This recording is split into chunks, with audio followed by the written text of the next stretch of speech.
Всем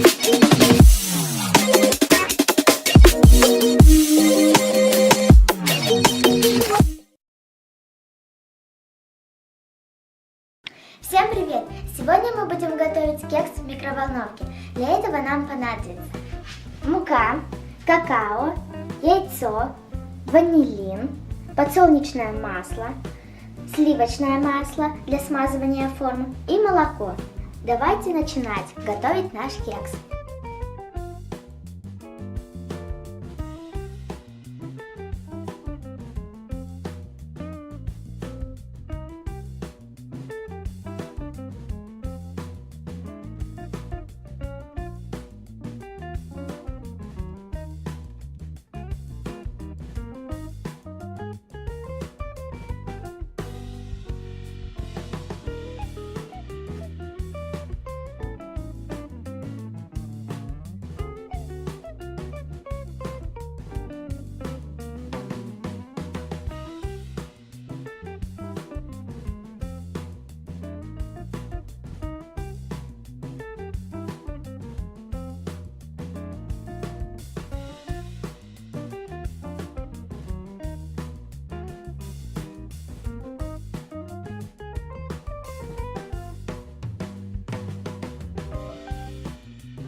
Вот такой кекс у меня получился. Я его разделила на две части и посыпала сахарной пудрой.